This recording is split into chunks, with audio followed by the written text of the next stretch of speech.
মধ্যপ্রাচ্য আবারও অগ্নিগর্ভ হয়ে উঠেছে। ইরানকে ঘিরে শুরু হওয়া সংঘাত কি শুধু একটি আঞ্চলিক যুদ্ধেই রয়ে গেছে, নাকি এটি ধীরে ধীরে রূপ নিচ্ছে একটি বড় বৈশ্বিক সংঘাতে? আজকের বিশ্লেষণে আমরা বুঝতে চেষ্টা করব এই যুদ্ধের কারণ, এর কৌশলগত দিক এবং এর সম্ভাব্য বৈশ্বিক প্রভাব নিয়ে।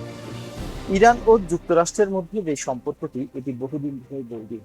এর সঙ্গে যুক্ত হয়েছে ইসরায়েলের নিরাপত্তা ইস্যু এবং ইরানের পারমাণবিক কর্মসূচি।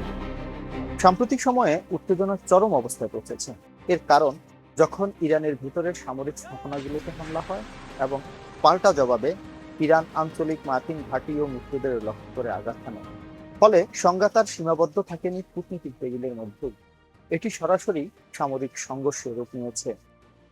এই যুদ্ধটি প্রচলিত অর্থে যুদ্ধ বললেও এটি আসলে একটি হাইব্রিড যুদ্ধে, বা এটাকে হাইব্রিড ওয়ার বলা হয়। এখানে সরাসরি সামরিক হামলার পাশাপাশি ব্যবহার করা হচ্ছে ড্রোন, সাইবার আক্রমণ এবং প্রক্সি গ্রুপ। ইরান সরাসরি যুদ্ধের পাশাপাশি লেবাননের হিজবুল্লাহ, ইয়েমেনের হুতি এবং বিভিন্ন মিত্র গোষ্ঠীগুলোকে ব্যবহার করছে, এবং মিত্রগুলোর মধ্য দিয়ে ইসরায়েল এবং ইউএসএ কে চাপ দেওয়ার চেষ্টা করছে। অন্যদিকে যুক্তরাষ্ট্র ও ইসরায়েল উন্নত প্রযুক্তি, বিমান হামলা এবং গোয়েন্দা তথ্য ব্যবহার করে পাল্টা জবাব দিচ্ছে। আচ্ছা, যদি প্রশ্ন করা হয় ইরানের লক্ষ্যটা কি, ওই যে প্রথমত নিজস্ব নিরাপত্তা নিশ্চিত করা, দ্বিতীয়ত মধ্যপ্রাচ্যে তাদের প্রভাবটা বজায় রাখা, আর তৃতীয়ত যুক্তরাষ্ট্র ও ইসরায়েলের চাপ মোকাবেলা করা। অন্যদিকে যুক্তরাষ্ট্র ও ইসরায়েলের লক্ষ্যটা কি যদি এমন প্রশ্ন করা হয়, তাহলে আমরা দেখি ইরানের পারমাণবিক সক্ষমতা নিয়ন্ত্রণ করার কথা তারা যেটা বলছে, তার পাশাপাশি হচ্ছে আঞ্চলিক প্রভাব কমিয়ে আনা। অর্থাৎ এই যুদ্ধটি শুধু একটি ক্ষমতার ভারসাম্যকে বজায় রাখার জন্যই করা হচ্ছে। এই যুদ্ধে সবচেয়ে গুরুত্বপূর্ণ কিছু দিক আছে, তার মধ্যে একটি হলো সমুদ্র পথ নিয়ন্ত্রণ, বিশেষ করে হরমুজ প্রণালী। যেই হরমুজ প্রণালী দিয়ে বিশ্বের প্রায় 20% তেল পরিবহন হয়। যদি এই পথ বন্ধ হয়ে যায় বা ঝুঁকির মধ্যে পড়ে, তাহলে বিশ্ব অর্থনীতি সরাসরি ধাক্কা খাবে। ইতিমধ্যে যেটা প্রভাবই আসলে দেখা যাচ্ছে। এছাড়া লোহিত সাগর ও সুয়েজ খালও ক্রমশ ঝুঁকির মধ্যে চলে আসছে। এ যুদ্ধের প্রভাব শুধু মধ্যপ্রাচ্যে সীমাবদ্ধ নয়। প্রথমত জ্বালানি সংকট, তেলের দাম বাড়ছে, যার প্রভাব পড়ছে উন্নয়নশীল দেশগুলোর উপরও। দ্বিতীয়ত বাণিজ্য বিঘ্ন, সমুদ্র পথ ঝুঁকিপূর্ণ হওয়ায় পরিবহন ব্যাহত হচ্ছে। তৃতীয়ত রাজনৈতিক বিভাজন, বিশ্ব শক্তিগুলো প্রায় দুভাগে ভাগ হয়ে গিয়েছে। আচ্ছা, বাংলাদেশের মতো দেশ এই যুদ্ধে কি ধরনের প্রভাব পড়তে পারে? এখানে বাংলাদেশের মতো দেশগুলো এই যুদ্ধে খুব গুরুত্বপূর্ণ ভূমিকার মধ্যেই এখন পড়ে গিয়েছে, কারণ বাংলাদেশের জ্বালানি আমদানির বড় অংশই মধ্যপ্রাচ্য থেকে আসে। তেলের দাম বাড়লে পরিবহন ব্যয় বাড়লে মুদ্রাস্ফীতি বাড়বে এবং সাধারণ মানুষের জীবনযাত্রার ব্যয় বেড়ে যাবে। এছাড়া প্রবাসী আয়ের উপরও খুব বড় ধরনের একটি প্রভাব পড়তে যাচ্ছে। যদি মধ্যপ্রাচ্যের শ্রমবাজার অস্থির হয়ে ওঠে, সবচেয়ে গুরুত্বপূর্ণ প্রশ্ন, এই যুদ্ধের সৃষ্টি আসলে কোথায়? এখানে তিনটি সম্ভাবনা রয়েছে। প্রথমত সীমিত সংঘাত, যেখানে উভয় পক্ষ নির্দিষ্ট সীমার মধ্য থেকে যুদ্ধে চলে যাবে, যা এতদিন হয়েছে এর উপরে আর যাবে না। দ্বিতীয়ত পূর্ণাঙ্গ যুদ্ধ, যেখানে সরাসরি বড় রকমের সংঘর্ষ হবে, ইউরেনিয়ামের কিংবা পারমাণবিক বোমা নিক্ষেপ হবে। তৃতীয়ত কূটনৈতিক সমাধান, যা ইতিমধ্যে পাকিস্তান কিংবা চায়না চেষ্টা করছে আর কি কূটনৈতিক টেবিলে এই সমস্যাটি সমাধান করার জন্য।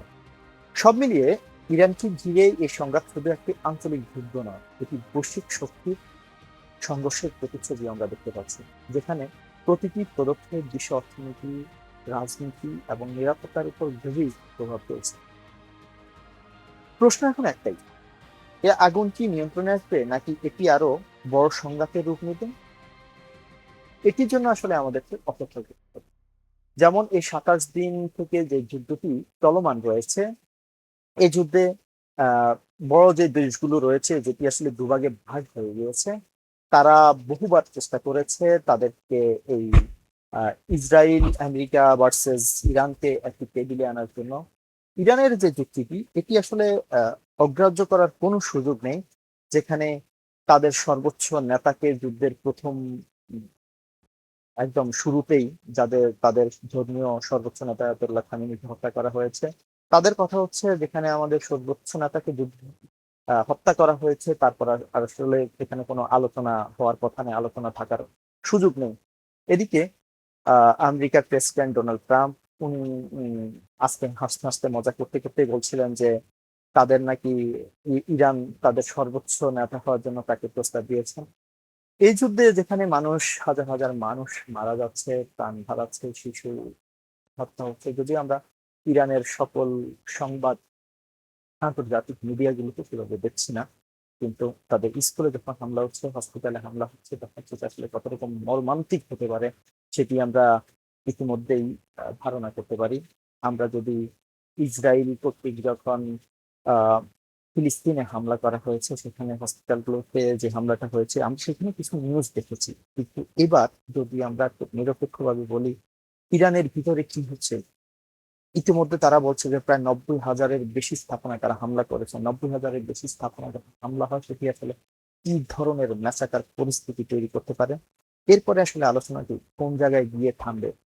তারপরে গত পরশু আমরা দেখেছি যে উম, ইরানের পক্ষ থেকে 6টি প্রস্তাব দেওয়া হয়েছে। যে প্রস্তাবগুলো দেওয়া হয়েছে, সেই প্রস্তাবগুলো আসলে ইসরায়েল কিংবা ইউএসএ কতটুকু মানবে, সেগুলো আসলে এই মুহূর্তে ভাবার বিষয় রয়েছে। সবকিছু মিলে আমরা যদিও প্রত্যাশা করি একটি আলোচনার টেবিলে সমাধান হবে, কূটনীতির মাধ্যমে এই সমস্যার সমাধানটি হবে, কিন্তু বাস্তবিক অর্থে আসলে সেটি কতটুকু কূটনীতির মাধ্যমে সমস্যার সমাধান হয়, সেটার জন্য দেখার জন্য আমাদেরকে আসলে অপেক্ষা করতে হবে। আমরা ডোনাল্ড ট্রাম্পের যে মানসিক বিকৃতির প্রতিচ্ছবি দেখি, সেই প্রতিচ্ছবির জন্য সেটি আসলে কতটুকু স্থায়ীভাবে প্রভাব বিস্তার করবে বা প্রভাব ফেলতে পারে, সেটির জন্য আমাদেরকে আসলে অপেক্ষা করতে হবে। আমাদেরকে অপেক্ষা করতে হবে সর্বশেষ পরিস্থিতির জন্য। আর এদিকে যদি বাংলাদেশের প্রভাবের কথা বলি, তাহলে আমরা ইতিমধ্যে বাংলাদেশে যে তেল সংকট দেখা দিয়েছে, যে এই তেলের পাম্পগুলোতে মানুষের দীর্ঘ লম্বা সারি দেখা দিয়েছে, কয়েক কিলোমিটার পর্যন্ত সে সারি চলে গিয়েছে। যদি আমাদের কাছে তথ্য অনুযায়ী আর হয়তো 7 দিনের রক্তের মজুদ রয়েছে। আহ এইভাবে 6 দিনের পেট্রোল কিংবা এইভাবে মজুদের একটি লিস্ট আমাদের কাছে আছে। সেটি এই মজুদের শেষ হওয়ার আগেই কি আমরা তেলের যথাযথ মজুদ আবার কি আমরা করতে পারবো কিনা, আমাদের কাছে পর্যাপ্ত তেল আসবে কিনা, না হলে আসলে এক ধরনের সংঘাত হয়তো তৈরি হতে পারে। এই সংঘাত হবে না, আবার যুদ্ধ হবে না, শান্ত হবে পৃথিবী, শান্তভাবে আবার সেলিব্রেট করবে মানব সভ্যতার গল্প। এমন প্রত্যাশা রেখে আজকের নিউজ বিশ্লেষণ এখানে শেষ করছি। আমরা চেষ্টা করব প্রতিদিন এরকম কিছু না কিছু ডিসকাশন নিয়ে আপনাদের সামনে হাজির হতে। ভালো থাকবেন, আহ সুন্দর থাকবেন, সুস্থ থাকবেন, নিরাপদে থাকবেন, এই প্রত্যাশা আজকের ডিসকাশন এখানে শেষ করছি।